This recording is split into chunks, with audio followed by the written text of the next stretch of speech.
una vez más aquí en este espacio para estar hablando de su palabra por unos minutos.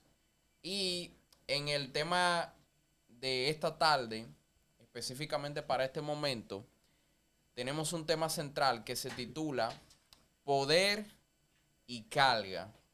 Y a este tema que se titula Poder y Carga le vamos a dar dos vertientes diferentes o dos enfoques diferentes. Vamos a estar leyendo algunas escrituras que se relacionan con esto. Y la primera escritura que vamos a estar leyendo está en 2 Corintios capítulo 12, verso 9 y 10. Es la primera escritura que vamos a estar leyendo en este momento. Y dice así: la palabra de Dios se lee en nombre del Padre, del Hijo y del Espíritu Santo. Amén. Y me ha dicho: bástate mi gracia, porque mi poder se perfecciona en la debilidad. Por tanto, de buena gana me gloriaré más bien en mis debilidades, para que repose sobre mí el poder de Cristo. Dice en el 10: por lo cual, por amor a Cristo, me gozo en las debilidades, en afrentas, en necesidades, en persecuciones, en angustias, porque cuando soy débil, entonces soy fuerte. Cuando leemos esta escritura, específicamente el capítulo de 2 Corintios capítulo 12, y leemos este capítulo completo, nos daremos cuenta que el apóstol Pablo está hablando de que él tuvo una revelación extraordinaria del tercer cielo, del paraíso, y él estuvo en este lugar. Pero luego Pablo dice algo muy interesante, muy curioso, porque él dice que debido a la grandeza de las revelaciones que Dios le permitió ver sobre este lugar, para que Pablo no se volviera orgulloso, para que Pablo no se volviera presumido por esas revelaciones tan grandes que Dios le mostró, entonces dice que Dios permitió en la vida de Pablo un aguijón. Dice un mensajero de Satanás que lo abofeteaba, algo que le causaba molestia. Y cuando hablamos de un aguijón, nos referimos justamente a algo que causa dolor, que causa molestia. Entonces, la mayoría de los estudiosos, en cuanto a este punto, dicen cuál era el aguijón de Pablo. La mayoría dicen era a lo mejor una enfermedad. Pero aquí en la Biblia no nos especifica cuál era exactamente ese aguijón del que Pablo estaba hablando, de esa situación que la afligía. Y dice que Pablo le rogó 3 veces al Señor para que quitara ese aguijón de él. Entonces aquí viene la respuesta de Dios y le dice Dios: bástate mi gracia. O como diría otra versión de la Biblia, mi gracia, mi favor es todo lo que tú necesitas. Pero el punto aquí es cuando dice, porque mi poder, ahí está hablando Dios, mi poder se perfecciona en tu debilidad. Y hay otro dato aquí interesante. Cuando dice, por tanto, de buena gana, aquí está hablando Pablo, me gloriaré más bien en mis debilidades. Y él menciona aquí la palabra debilidades, pero además de debilidades menciona también necesidades. Me voy a gloriar en mis persecuciones. Cuando habla de gloriar se refiere a sentirse alegre.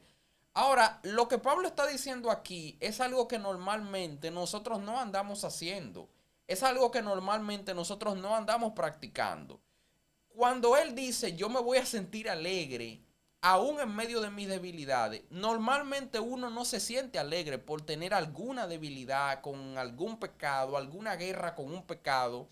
Incluso uno ni siquiera se siente alegre cuando está pasando algún tipo de aflicción. Todo lo contrario, lo que hay es molestia, muchas veces hay quejas de parte de nosotros. Señor, ¿por qué permites esto? Ese tipo de quejas. Pero es tan impactante ver a Pablo diciendo, yo me voy a alegrar en medio de mis debilidades. ¿Pero por qué? Hay una razón para eso. Y la razón la expresa en el mismo verso, que es cuando dice, porque el poder de Dios se perfecciona en la debilidad. ¿Qué es lo bueno de tener debilidades? ¿Qué es lo bueno de estar pasando por momentos de aflicción? Que en medio de esa debilidad Dios nos garantiza que Él va a perfeccionar su poder y que vamos a ver el poder de Dios obrando en nuestra vida en medio de esa debilidad. Entonces lo que hoy es una debilidad en la vida de nosotros como cristianos, eso se va a convertir en una fortaleza. Porque el que comenzó la buena obra la va perfeccionando.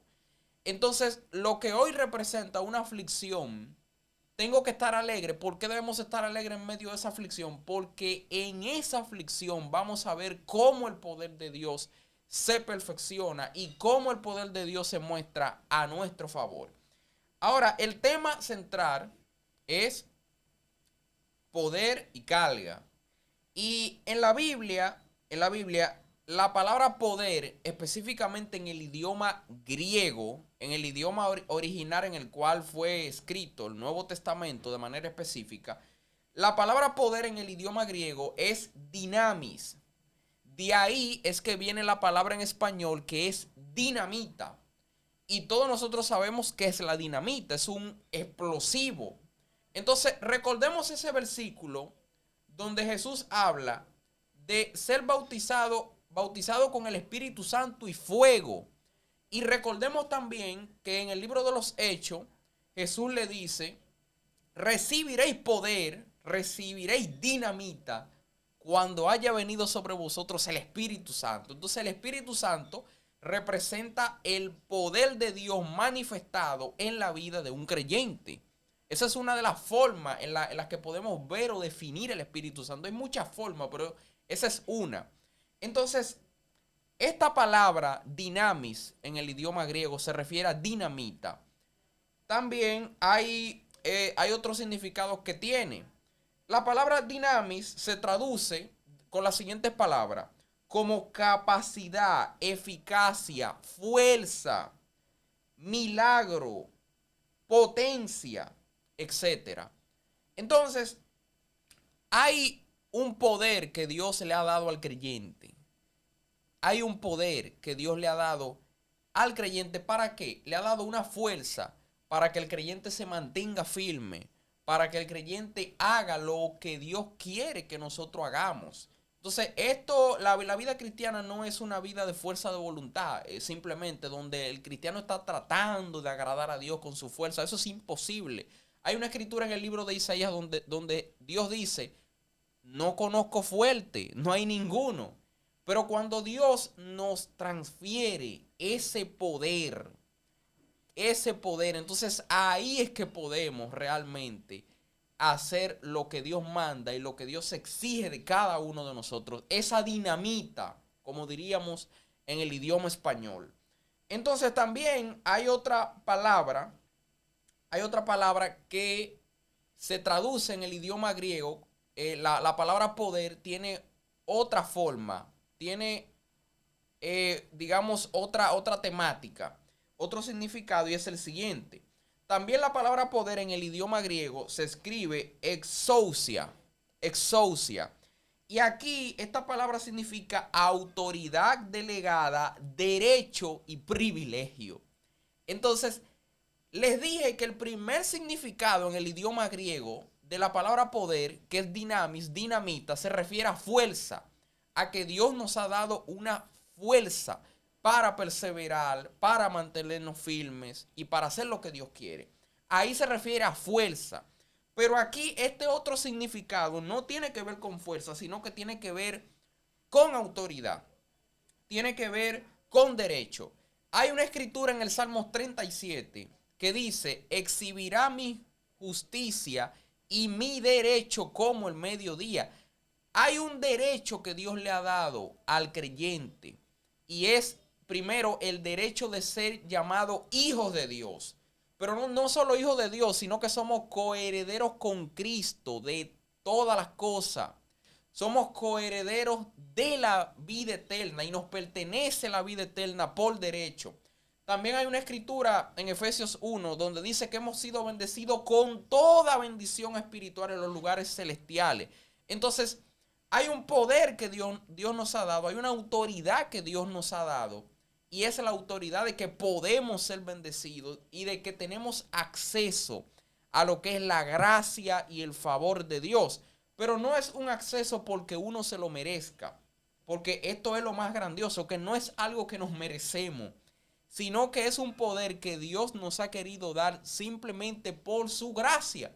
algo totalmente inmerecido, que nadie se merece, pero que sin embargo Dios, por su gran amor hacia cada uno de nosotros, hacia cada creyente, entonces Dios le da ese poder del que estamos hablando aquí, exousia, que tiene que ver con privilegios. Hay grandísimos privilegios que Dios le ha dado al creyente. ¿Y qué privilegio más grande que el de la vida eterna? Pero no solamente ese, le ha dado a usted derecho. El creyente tiene derecho, el derecho de ser bendecido por Dios. Y es una maravilla que sea así. Que siendo merecedores realmente de la condenación, Dios diga no, aunque eran merecedores de la condenación, pero como el amor mío es tan grande, entonces a estas personas que se merecían la condenación y que no se merecían nada de mí, entonces ahora le doy el derecho de que puedan ser bendecidos con vida abundante. Gloria a Dios. Y realmente cuando entendemos este tipo de cosas en la palabra de Dios, nuestro nivel de gratitud hacia el Señor automáticamente aumenta o debe de aumentar.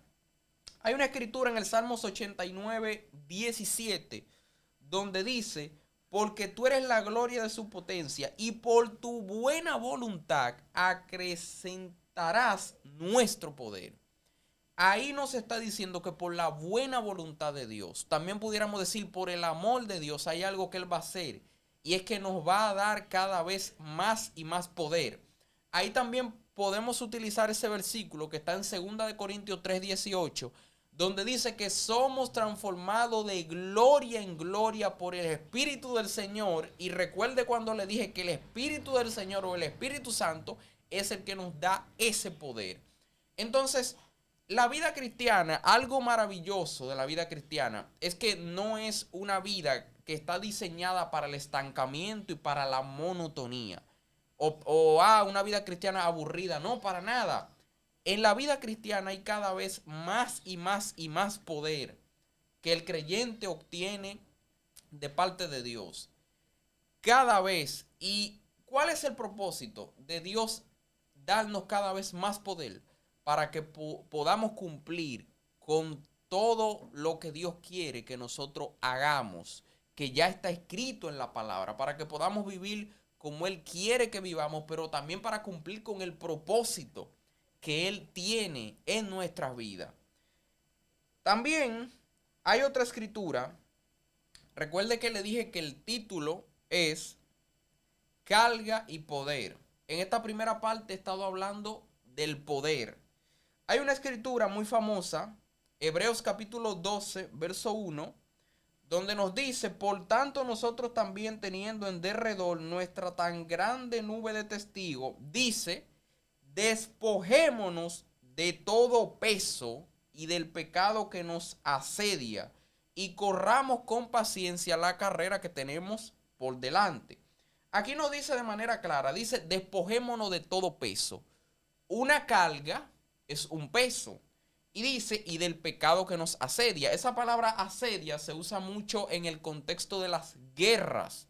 Cuando un ejército, por ejemplo, viene, un ejemplo, que un ejército venga y rodea a Atomayor, ahí decimos, tiene a Atomayor asediado. Lo tiene acosado por todas las partes. Entonces, a eso se refiere la palabra asediar. Entonces, aquí dice el pecado que nos asedia. Hay otra escritura que también dice, absteneos de los deseos carnales que batallan contra el alma. Entonces el pecado, la carnalidad, sigue batallando con cada creyente. Sigue haciéndole la guerra a todo creyente. Pero la buena noticia, como dije en esta primera parte, es que Dios le ha dado el poder para usted alzar bandera en contra del pecado y lograr victoria en contra del pecado. Esa es la buena noticia. Pero aquí nos dice, despojémonos de todo peso o de toda carga, podemos decir. De hecho, el pecado es una carga. Y dice, y corramos con paciencia la carrera que tenemos por delante. Entonces dice Hebreos 12:2, un versículo muy famoso, dice, puesto los ojos en ¿quién? En Jesús. Dice, el autor y consumador de la fe. Y la mayoría de veces que leemos este versículo, normalmente nos enfocamos en la primera parte de este versículo, donde dice puesto los ojos en Jesús. Y casi siempre que predicamos sobre este versículo, todo el enfoque de nosotros está en la primera parte, puesto los ojos en Jesús. Pero sin embargo, la segunda parte de este versículo dice algo que vale la pena analizar y que es bueno analizar. Cuando dice el autor y consumador de la fe, refiriéndose a Jesús, es el autor y consumador de la fe, pero ¿a qué se refiere eso? Cuando leemos, por ejemplo, otra versión moderna de la Biblia, dice en el mismo versículo, dice, el campeón que inicia y perfecciona nuestra fe. Entonces, ¿a qué se refiere la Biblia en Hebreos 12:2 cuando dice que Jesús es el autor y consumador de la fe? ¿Cuál es el significado de eso hacia nosotros los creyentes? Que la fe que usted tiene en Jesucristo, esa fe firme que usted tiene en que Dios va a cumplir con las promesas que Él le ha hecho, es una fe que el mismo Dios es quien ha depositado ese nivel de fe en usted. Porque la fe es un regalo de Dios. Quizás alguien diga, ¿y cómo bíblicamente se puede demostrar que la fe es un regalo de Dios? Hay una forma fácil. La Biblia habla del Espíritu Santo como un don. Pero el Espíritu Santo, además de un don, el Espíritu Santo es un regalo que Dios le da al creyente. Entonces, si usted como creyente, todo creyente, enseña la Biblia en Romanos capítulo 8, tiene el Espíritu de Cristo o el Espíritu Santo, que es lo mismo, o el Espíritu del Señor. Son diferentes nombres refiriéndose al mismo Espíritu Santo. Si usted tiene ese regalo del Espíritu Santo que Dios le da, automáticamente usted también tiene amor, usted tiene bondad, usted tiene paciencia, tiene dominio propio, que es la templanza, pero tiene fe, porque esos son los frutos del mismo Espíritu Santo. Entonces el Espíritu Santo produce en usted lo que es la fe. Entonces no solamente produce esa fe, sino que el mismo Dios a través del tiempo le va perfeccionando a usted esa fe que ya Él le ha dado como un regalo. Y por eso el nivel de fe suya se va perfeccionando y va creciendo cada vez más y más y más y más, gracias a que Dios produce todo eso en usted. A eso se refiere cuando dice que Jesús es el autor y consumador de la fe. A eso se refiere. Él produce la fe en usted, pero no solamente la produce inicialmente, sino que esa fe va aumentando más y más y más hasta llegar a un nivel pleno, a un nivel cada vez más grande. Entonces, sigue diciendo el mismo verso, el cual por el gozo puesto delante de él sufrió la cruz, etcétera. Hay un próximo verso que es Primera de Tesalonicenses 5:23, donde dice, y el mismo Dios de paz os santifique por completo, y todo vuestro ser, aquí menciona espíritu, alma y cuerpo, sea guardado irreprensible. Cuando dice irreprensible es sin mancha, sin culpa. Sea guardado irreprensible para la venida de nuestro Señor Jesucristo. Cuando nosotros hablamos de santidad, de obediencia, es cierto que hay una responsabilidad del creyente. Hay una diligencia que el creyente tiene que tener en cuanto a la santidad en su vida. Por ejemplo, vemos esta escritura donde dice, sé santo porque yo soy santo. Entonces hay escrituras bíblicas donde nos habla de la responsabilidad que el cristiano tiene, que el creyente tiene de ser una persona santa y de vivir una vida agradable a Dios y de practicar y obedecer los mandamientos. Es cierto, hay una responsabilidad de nosotros. Sin embargo, no debemos solamente enfocarnos en esa parte de la responsabilidad que nosotros tenemos. Ese no debe ser nuestro único enfoque. El enfoque de nosotros también debe ser que aunque es cierto que nosotros somos responsables de nuestra santidad, pero también tenemos a Dios que es el que nos ayuda a que esa santidad en la vida de nosotros sea cada vez más profunda y sea cada vez más grande y más evidente. Por eso este versículo nos dice, y el mismo Dios de paz os santifique por completo. porque es Dios quien produce esa santificación en la vida del creyente. Alguien dirá, sí, pero el creyente también tiene que poner de su parte. Claro, pero lo que Dios hace en este proceso, dice en el libro de Filipenses, Dios produce el querer y el hacer por su buena voluntad. O en otras palabras, Dios produce la motivación de que usted es una persona santa, de que usted es una persona obediente, y lo que usted hace es que usted obedece a esa motivación que ya Dios está produciendo en usted. Entonces, por eso toda la gloria es de Dios.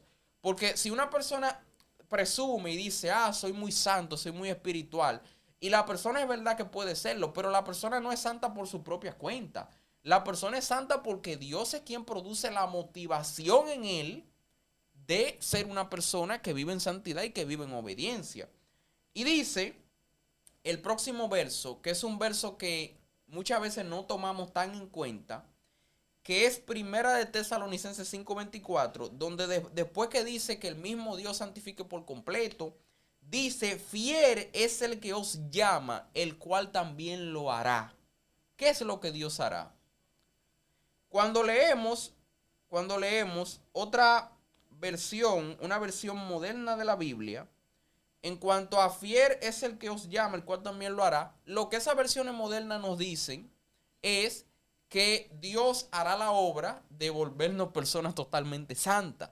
Entonces, este es un punto que muchas veces ignoramos, que la santidad, Dios le garantiza al creyente que va a producir sobre el creyente ese poder y esa fuerza y esa capacidad para que el creyente sea una persona santa. Entonces la santidad, si nosotros creemos que solamente depende de nosotros, no, nos vamos a preocupar mucho, porque incluso nos vamos a desanimar pensando de que nunca vamos a lograr llegar a ese nivel que Dios quiere de obediencia. Pero el mismo Dios que te salva, el mismo Dios que te convence de pecado, el mismo Dios que te bendice, es el mismo Dios que también te garantiza de que te va a seguir santificando. Y es muy bueno saber eso, que aquí todo el control lo tiene Dios. Es muy reconfortante entender y saber esa realidad. Gloria a Dios. Sobre la carga. Recuerda que leímos la escritura donde nos habla de que pongamos los ojos en Jesús. Dice, despojémonos de todo peso y del pecado que nos asedia o de toda carga y pongamos nuestra mirada en Jesús. Ahora, ¿de qué manera podemos hacer eso? ¿De qué manera podemos enfocarnos en Jesús? Hay una escritura en el Salmo 55:22 donde dice, echa sobre Jehová tu carga, echa sobre Jehová tus preocupaciones. Por eso la Biblia dice, por nada estemos afanosos, si no sean concedidas nuestras peticiones delante de Dios con toda acción de gracia y ruego. Echa sobre Jehová tu problema, echa sobre Jehová tu queja. Hay una escritura en el Salmo 142 donde habla de quejarnos pero delante de Dios, porque Él es el que nos puede resolver y nos puede sacar de nuestros apuros. Es nuestro pronto auxilio en las tribulaciones, dice en el libro de los Salmos. Y aquí nos dice, echa sobre Jehová tu carga. Se refiere a darle esa carga a Dios, de que Dios sea el que nos ayude con eso. Ahora, siempre hay gente que va a decir, sí, hay que echarle la carga al Señor, pero tampoco debemos tener una actitud perezosa o pasiva. Claro, ciertamente hay que manejar un equilibrio en cuanto a eso. Pero el punto es que todas esas preocupaciones, todas esas debilidades, yo o usted como usted tiene que poner todo eso, nosotros, en las manos del Señor. Que Dios se encargue de darnos la fortaleza para vencer todo eso, pero toda esa carga está sobre Él para ayudarnos a vencer con todo eso y con toda preocupación. Usted la echa delante de Dios. Por eso aquí dice, echa sobre Jehová tu carga y Él te sustentará. O en otras palabras, echa sobre Jehová tu carga y Él te ayudará. Y dice, por último, dice en Isaías 53, que es un capítulo profético que se refiere a Jesús, dice, todos nosotros nos descarriamos como ovejas, cada cual se apartó por su camino, Mas Jehová cargó con el pecado de todos nosotros. Ahí menciona la palabra cargar o cargó aquí. Cargó con el pecado de todos nosotros. Y el versículo anterior dice, echa sobre Jehová tu carga. Entonces, la carga de las debilidades, esa carga, la carga de la condenación, la carga de la vergüenza y la carga del castigo por el pecado, ya Jesucristo cargó con eso. Ya Jesucristo pagó por eso. Por eso dice la Biblia en Romanos 8:1, no hay condenación. ¿Pero para quiénes? Para quienes están en Cristo Jesús. No hay condenación, no debe haber vergüenza, no hay sentimiento de culpa. Para culminar, es tan importante entender esta última parte, esta realidad bíblica, porque casi siempre que hablo con personas cristianas, veo una inquietud en muchos de los cristianos con los que he tenido la oportunidad de conversar. Y esa inquietud es ese sentimiento de cierta culpa, ese sentimiento de culpa, de inseguridad sobre si realmente soy salvo, si realmente soy cristiano, si realmente estoy siendo tan santo como Dios quiere, tan obediente como Dios quiere. Y con mucha frecuencia veo este sentimiento de inseguridad y muchas veces de culpa en el creyente.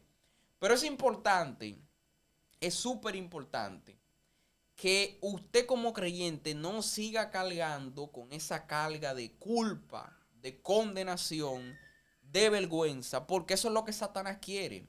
Por eso hay una escritura en Apocalipsis que dice que Satanás es el acusador de los hermanos, es el acusador de los creyentes. Y si hay algo que Satanás quiere es que usted viva con esa inseguridad, con ese miedo, con ese terror y esa vergüenza por pecados que ya Dios perdonó en su vida, por pecados que ya usted se arrepintió de eso. Por eso dice el apóstol Pablo, olvidándome ciertamente de lo que quedó atrás y extendiéndome hacia lo que tengo por delante. Entonces, esa carga de las debilidades, esa carga de la condenación, ya Cristo cargó con todo eso hace más de 2000 años. Por eso usted debe sentirse libre y victorioso en Cristo Jesús. Amén, gloria a Dios. Así que para culminar con este mensaje, poder y carga, vamos a estar realizando una oración por cada persona primero que ha escuchado este mensaje y una oración en general. Gracias, Señor, por esta oportunidad que me has dado de hablar de tu palabra una vez más. Te pido para que este mensaje sea de gran bendición y edificación para cada persona que escuche este mensaje. Te pido, Padre de la gloria, Padre bendito, para que cada creyente, Señor, pueda entender el poder que usted le ha dado, para que cada creyente pueda tener esa seguridad y que pueda depositar toda carga de culpa, toda carga de vergüenza, toda carga de condenación, de inseguridad, que entienda que ya tu Hijo Jesucristo llevó todo eso y que podamos entender esto cada vez más y más. Pero también te pedimos por todas esas personas que todavía no se han entregado a ti, que no son creyentes.